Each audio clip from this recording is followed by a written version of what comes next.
Adapun yang harus pada Allah Ta'ala maka adalah itu satu jua, yaitu fi'lu kulli mumkinin au tarkuhu. Artinya membuat akan segala mungkin atau meninggalkan dia. Maka jadi jumlah aqaidul iman pada hak Allah ada 41. 20 daripada itu yang wajib dan 20 yang mustahil dan satu yang harus adanya. Ya, jadi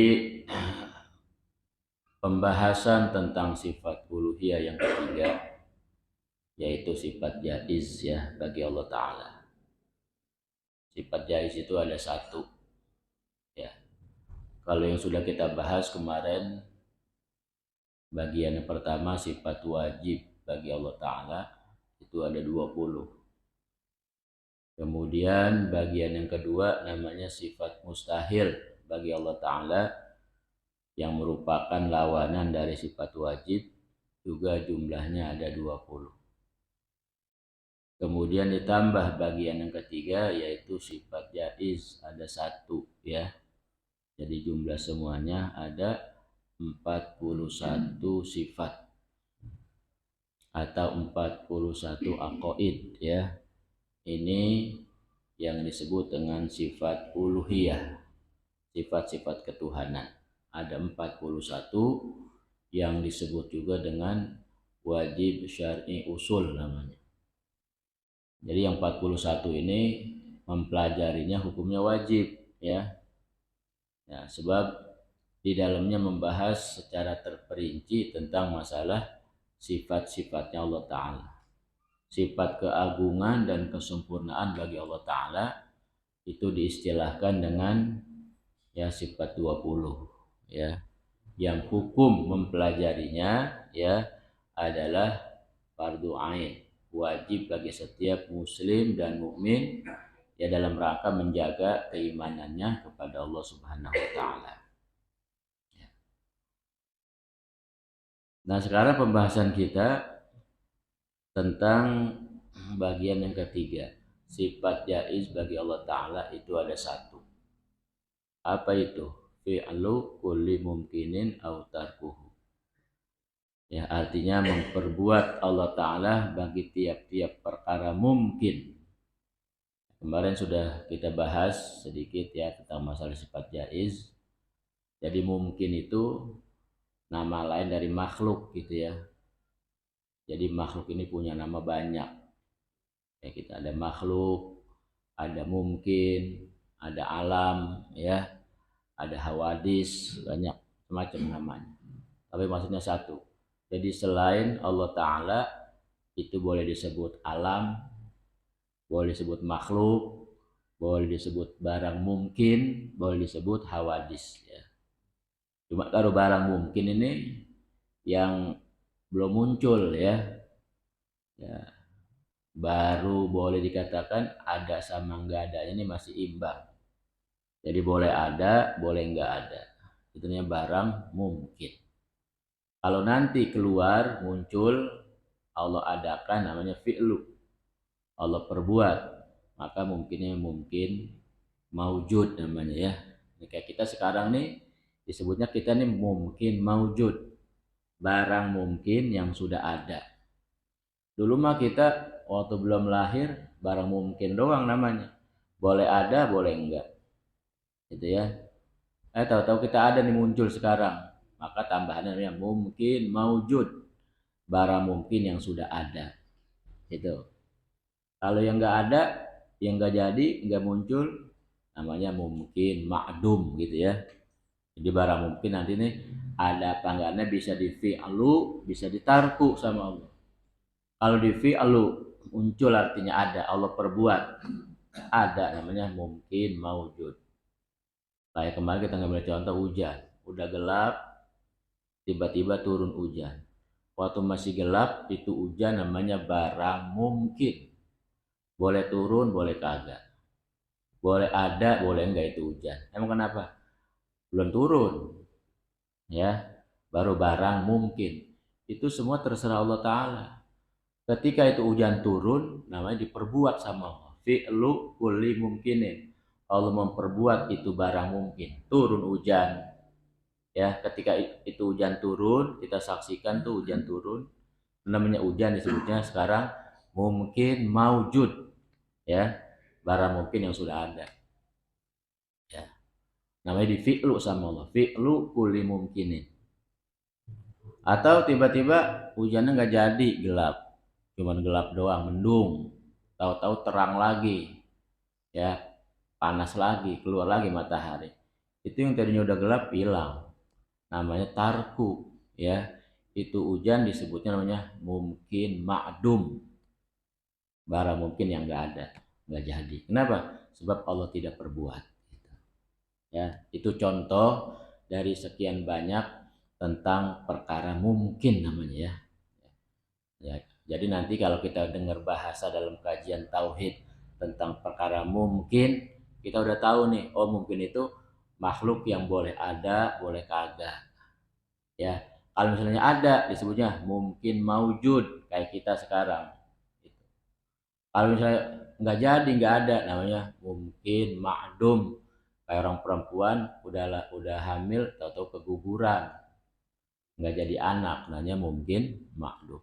Itu semua baik mungkin maujud ataupun mungkin ma'dum, terserah kepada Allah Ta'ala, disebutnya sifat jaiz namanya, ya, disebutnya sifat jaiz, boleh Allah perbuat, boleh juga tidak, gitu.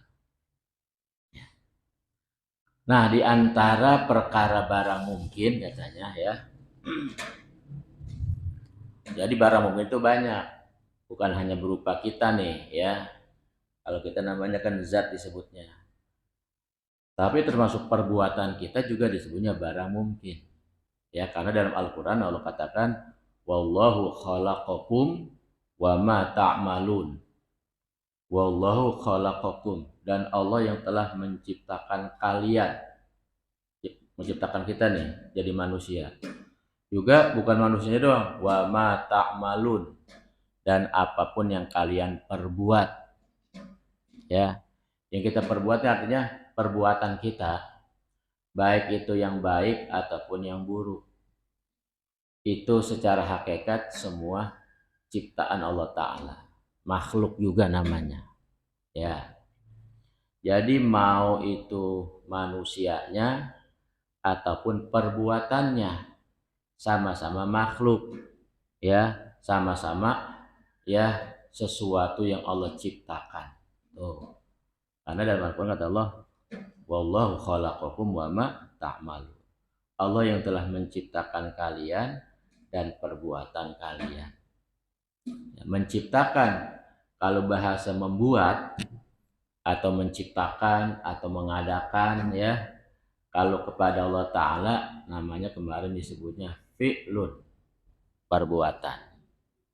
Kalau membuat, ya, dikaitkan kepada kita namanya kasbun, kasab. Ya, jadi ada fi'il, ada kasab. Kalau fi'il itu perbuatan Allah Ta'ala. Kalau kasab itu perbuatan kita.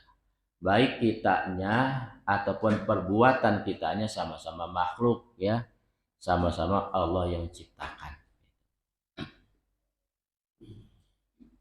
Ya, jadi nanti supaya kita tahu nih, ya, bahwasanya kita ini, ya, enggak punya apapun di alam dunia ini. Hidup sebagai manusia, ya, semuanya merupakan pemberian Allah Ta'ala, baik kitanya ataupun perbuatan kitanya, sama-sama makhluk, ya, yang butuh kepada Sang Pencipta, ya, butuh kepada Allah Subhanahu wa Ta'ala. Nah, kemudian untuk bisa kita melakukan berbagai macam perbuatan kita yang disebut dengan kasab, ya, ya, secara apa namanya, secara zatnya manusia, ya, diberikan pelengkap, ya, diberikan pelengkap, diberikan sarana, ya, untuk kita bisa memilih mana yang baik, mana yang buruk, itu, mana yang manfaat, mana yang bahaya, gitu, ya, mana yang mengandung pahala, mana yang mengandung dosa. Itu. Nah, untuk bisa memilah-milih ya, maka dibekali bukan cuma zatnya saja. Kita dibekali akal sama Allah. Dikasih akal ya. Kemudian dikasih ilmu sama Allah. Kemudian dikasih kekuatan sama Allah, kemampuan ya, bisa melakukan apapun yang kita mau. Itu ya. Dan dikasih seluruh yang namanya panca indera ya. Untuk apa itu semua? Supaya kita bisa melakukan perbuatan-perbuatan kita yang disebut dengan kasab. Tapi supaya manusia ini nggak salah dalam berbuat itu, nggak salah dalam menggunakan fasilitas ataupun sarana yang Allah kasih kepada kita, ya, kita diberikan bimbingan. Dengan apa? Dengan diutusnya para nabi, para rasul. Ya. Itu nabi dan rasul merupakan bentuk kasih sayang Allah kepada kita supaya kita bisa menggunakan fasilitas yang Allah kasih sesuai dengan apa yang Allah mau.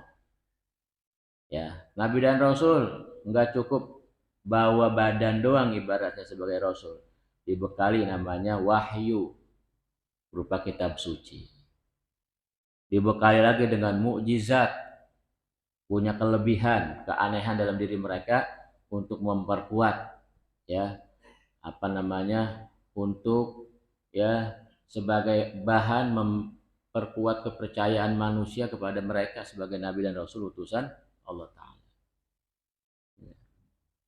Sehingga itu semua dikategorikan dalam bentuk bimbingan tadi namanya agama.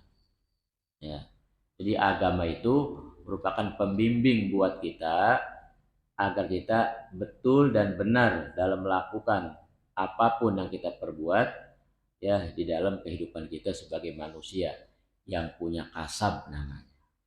Ya, yang punya perbuatan. Sebab nanti dari kasab ini nih ya menjadi jalan ya kita dapat kebaikan apa lawanannya keburukan, kita dapat selamat apa dapat sengsara gitu ya, apa dapat kesedihan apa dapat kebahagiaan. Itu semua ditentukan dengan kasab yang kita lakukan di alam dunia dengan mengikuti bimbingan para nabi dan rasul ya. Nah, sehingga di dalam perkara perbuatan yang kita lakukan di alam dunia ini ada 3 kewajiban ya yang menjadi tugas kita untuk mengikuti bimbingan para nabi para rasul. Ada yang disebut amrun i'tiqadi, ada amrun amali, ada amrun ta'addubi namanya. Ya. Ini 3 perkara ini nih yang kemudian menjadi kewajiban buat kita. Jadi kita belajar sifat jaiznya Allah Ta'ala itu di samping kita meyakini semua apapun yang terjadi ya itu tergantung kepada ketentuan dan kehendak Allah Subhanahu wa Ta'ala. Itu yang harus kita yakini begitu. Semua urusan apapun bagaimana Allah yang atur ya, bagaimana Allah yang menentukan. Tapi dalam hidup pun kita punya kewajiban sebagai manusia khususnya ya, kita punya tugas karena kita banyak dibekali sama Allah, dijadikan sebagai manusia plus dibekali akal, dikasih ilmu, dikasih kekuatan, dikasih kemampuan ya, bisa memilah-milih gitu. Nah supaya nggak salah dalam memperbuat itu dikasih bimbingan namanya agama yang disampaikan oleh para nabi dan rasul dengan wahyu yang mereka terima ya. Sehingga dari sekian ajaran para nabi para rasul diringkas gitu nih, ada 3 nih tugas kita. Pertama ada yang disebut amrun i'tiqadi, perkara tentang keyakinan.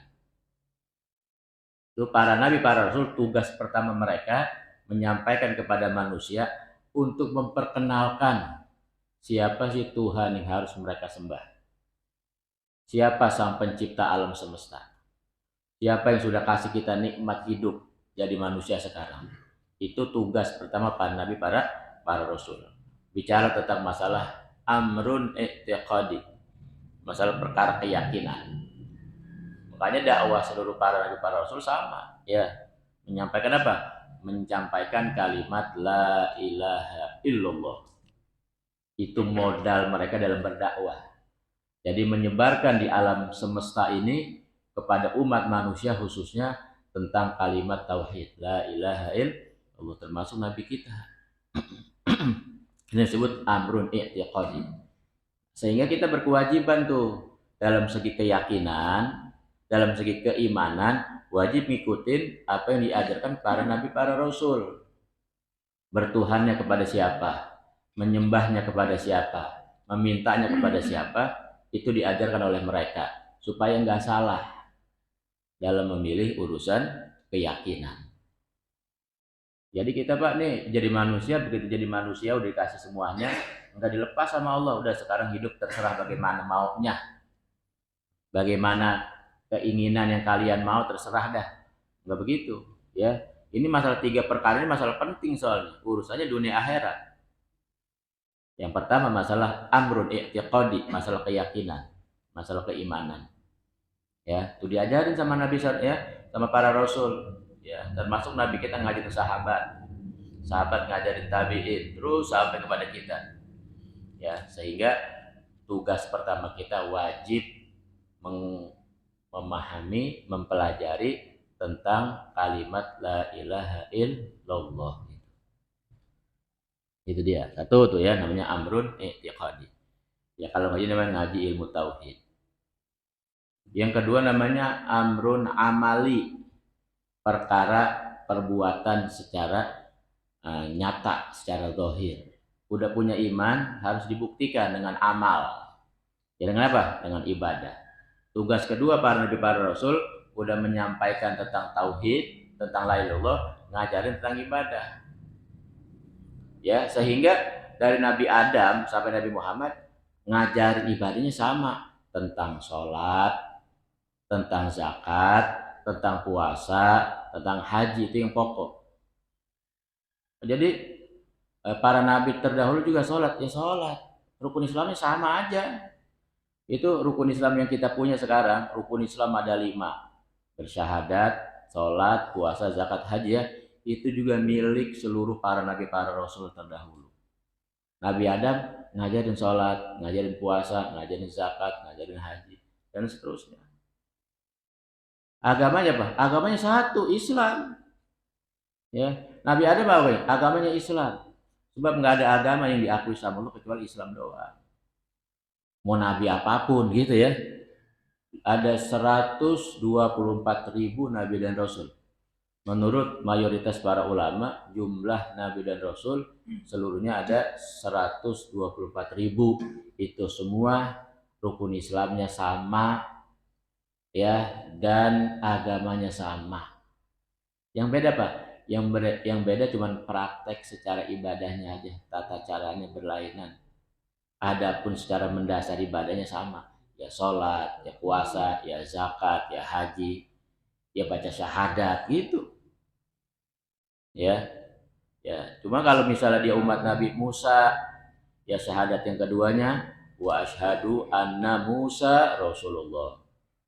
Kalau umat Nabi Ibrahim, syahadat yang keduanya wa asyhadu anna Ibrahim Rasulullah, dan seterusnya.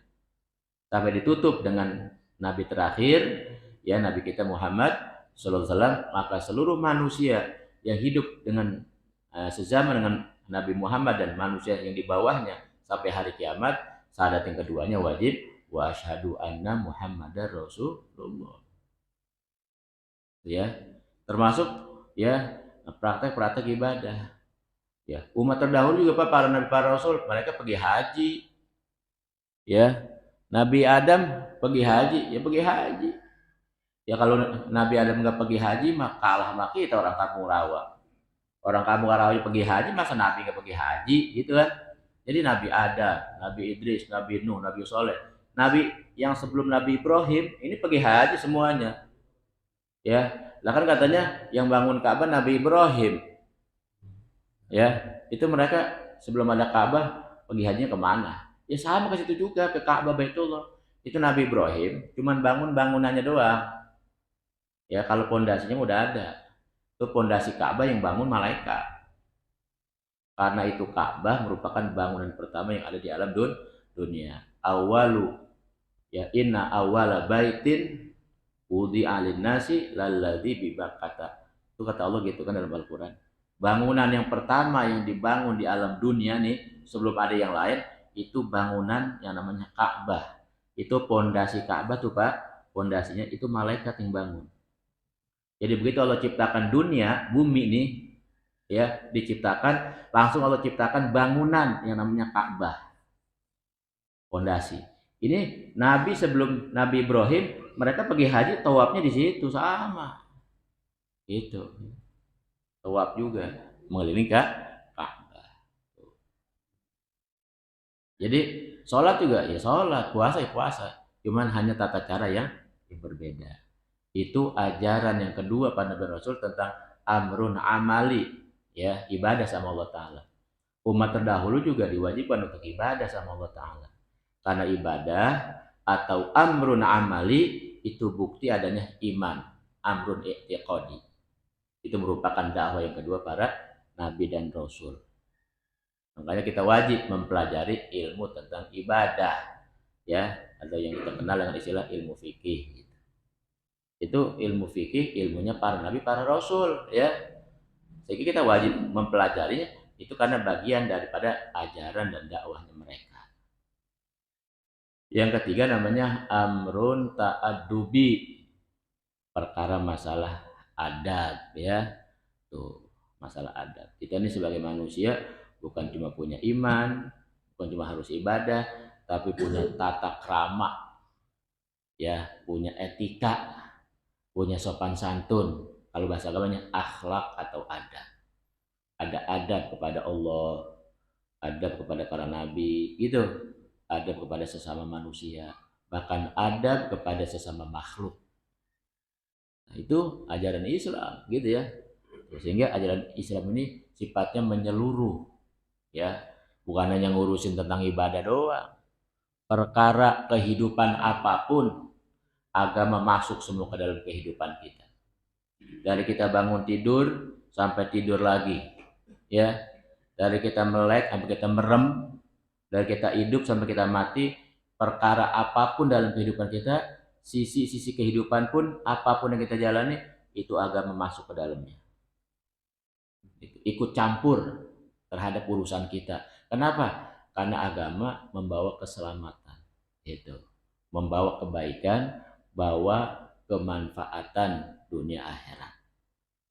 Jadi tidak ada aktivitas yang kita lakukan yang disebut dengan kasab namanya, baik yang sifatnya amrun i'tiqadi, amrun amali, amrun ta'addubi, ini namanya kasabnya kita sebagai manusia, perbuatan kita, kecuali agama ikut campur di dalamnya. Agama masuk ke setiap sisi-sisi kehidupan kita tanpa terkecuali. Baik perkara yang sifatnya duniawi ataupun yang sifatnya ukhrawi. Makanya manusia tanpa agama pasti kesasar. Manusia tanpa agama pasti sesat. Udah pasti tuh mah ya, bahasanya pasti. Ya, karena sebagaimana agama juga memastikan tentang keselamatan. Kata agama, saya membawa keselamatan nih, bawa kebahagiaan nih, bawa kebaikan nih, ya. Itu dia bukan yang ngomong doang, pasti gitu. Ya, bukan sekedar janji, ya. Jadi agama itu tidak menebarkan janji. Ya, bukan sekedar berjanji, bukan sekedar bahasanya tebar pesona kalau sekarang bahasanya, ya. Ya, tapi agama membawa sebuah kepastian. Lo pasti sebab agama itu dari Allah Subhanahu wa taala. Setiap perkara yang berkaitan dengan agama pasti itu. Termasuk kita disuruh dalam agama mengimani hari kiamat. Jadi agama yang nyuruh, berarti pasti itu kiamat ada. Ya, kita disuruh mengimani tentang adanya kehidupan akhirat, ada padang mahsyar. Ya, ada namanya mahkamah pengadilan Allah Ta'ala besok di padang mahsyar, ada hisab segala macam, mizan, berjembat di atas Shirathul Mustaqim. Itu siapa yang nyuruh meyakini? Agama, pasti berarti. Jangan pakai ragu gitu ya, pasti itu mah. Pokoknya setiap yang diperintah sama agama, berkaitan sama agama, wajib kita yakini, wajib kita amalkan. Namanya amrun i'tiqadi dan amrun amali. Sebab setiap bicara agama bahasanya pasti, bukan janji. Kenapa? Sebab agama bersumber dari Allah Subhanahu wa taala. Ya, Allah nyuruh nabi.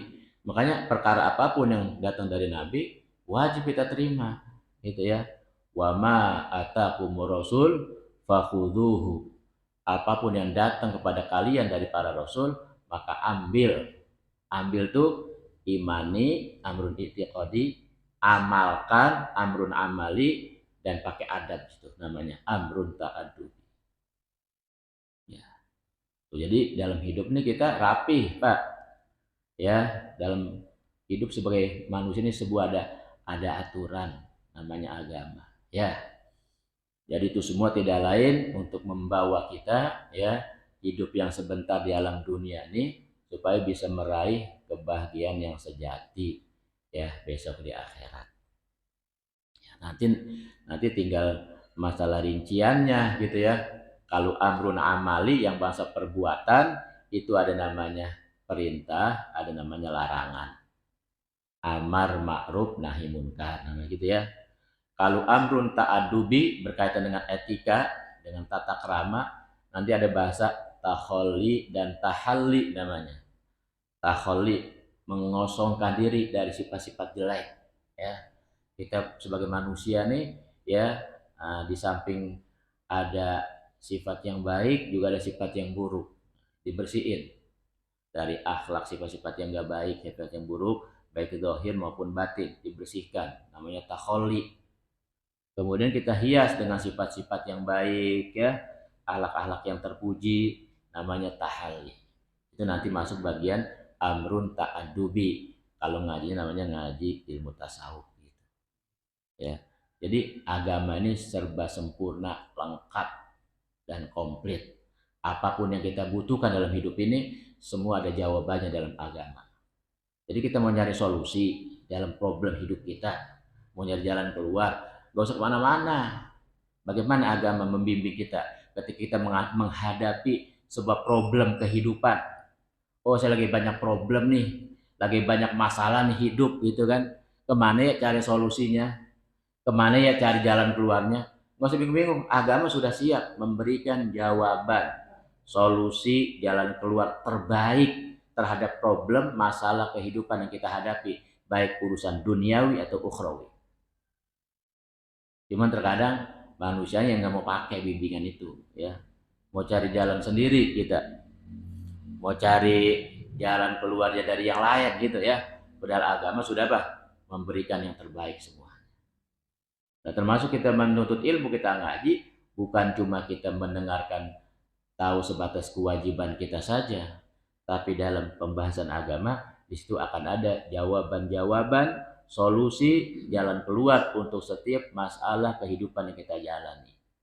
Terutama masalah amrun i'tiqadi, amrun amali, dan amrun ta'addubi. Ini masalah agama yang tiga. Termasuk perkara duniawi apapun. Ya. Jadi semua kalau pakai solusi ya lewat agama udah pasti ketemu jalan keluarnya. Ya. Jadi jangan kita putus asa begini ya. Gue ini punya problem, punya masalah, udah buntu dah, udah nggak ada jalan keluarnya, nggak ada solusinya. Ya, kita kalau ngomong begitu tuh kita membatasi tentang rahmatnya Allah Taala kepada kita.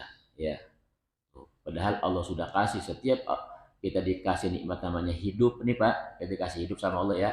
Sesungguhnya plus udah dikasih semua perlengkapan hidup kita. Termasuk solusi problem terhadap kehidupan kita yang kita hadapi udah disiapin sama Allah Ta'ala. Ya, jadi kita hidup sebagai manusia ini udah lengkap, udah ada fasilitasnya, udah ada sarananya, udah ada media apapun yang kita butuhkan untuk menghadapi kehidupan di alam dunia ini. Sekalipun kita punya musuh setan nggak kelihatan gitu ya, tuh kan kita punya musuh nih hawa nafsu ada dalam diri kita. Nggak bisa pisah, itu musuh kita. Kita punya musuh lagi setan, nggak kelihatan, dia makhluk gaib, dia nggak bisa ngelihat kita kapan aja, kita nggak bisa ngelihat dia. Tapi kalau kita punya pegangan namanya agama sebagai solusinya, semua ya bisa kita kalahkan. Semua ada jalan keluar. Ya, Sayyidina Umar aja itu Nabi bilang kan, Sayyidina Umar bin Khattab, ya, itu dia bukan cuma ditakuti sama manusia, setan takut sama dia. Ya, sama kata Nabi, masalah Umaru fajjan illa salaka syaitanu fajjan akhar. Ya, itu setan kalau mau lewat satu jalan, Pak. Ya, di sana di sini Umar nih, dia bakal kepapasan nih, bakal kepapagan gitu. Ini setan nggak jadi, cari jalan lain nih. Wah, di sini Umar nggak jadi dah. Itu setan yang nggak kelihatan takut sama Sayyidina Umar. Ya, padahal Sayyidina Umar itu adalah manusia, makhluk nyata, itu setan makhluk gaib. Kok takut ya? Bukan takut sama orangnya ya, takut sama tiga perkara ini yang ada dalam diri dia. Ada amrun i'tiqadi, amrun amali, amrun ta'adubi dalam diri dia. Maka setan kebaca langkah-langkahnya, tipu muslihatnya, kejahatannya kelihatan. Tuh ya, itu agama begitu. Makanya agama itu ya bisa membuka mata hati kita untuk melihat perkara yang tidak kelihatan bahkan belum kita alami. Kayak akhirat, ya, perkara alam kubur, perkara hari kiamat, perkara padang mahsyar, perkara akhirat ceritakan ya sama agama secara lengkap.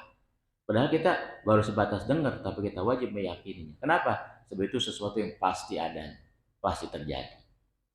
Ya. Nah, ini sebagai modal untuk kita menjalani yang namanya kasab kita, perbuatan kita sebagai manusia. Intinya ada tiga tadi itu ya. Jadi itu semua merupakan bagian daripada ciptaan Allah kepada kita sebagai manusia plus perbuatannya, ya. Wallahu khalaqakum wa ma ta'malun. Jadi kita sudah diciptakan sama Allah sebagai manusianya plus perbuatannya. Dan inti perbuatan kita ada tiga perkara ini, ya. Perkara keimanan, perkara amal, perkara adab. Yang ini semua diatur dalam agama, ya. Makanya kita sebagai manusia nggak bisa lepas dari agama, nggak bisa jauh dari agama. Sebab agama lah yang akan menghantarkan kita, membimbing kita, menemani kita dari dunia sampai akhirat, sampai kita masuk ke dalam surga. Udah dalam surga baru dilepas dah. Dalam surga mah udah bebas, udah nggak ada istilah jalan kewajiban ibadah, enggak. Itu tinggal tempat untuk menikmati hasil. Jadi agama tuh dampingin kita, Pak, dari kita brojol ke alam dunia. Itu kan perkara agama sudah bermain di situ ya. Kita diazanin sama orang tua kita. Itu yang nyuruh siapa? Itu bayi barulah diazani, dikomatin, ya, diselamatin, cukur rambut, diakekain. Itu kan rangkaian agama ya. Itu dari mulai kita muncul ke alam dunia yang belum tahu apa-apa, agama sudah ikut campur di situ. Tapi kemudian nanti udah gedean dikit disunatin, dinikahin, terus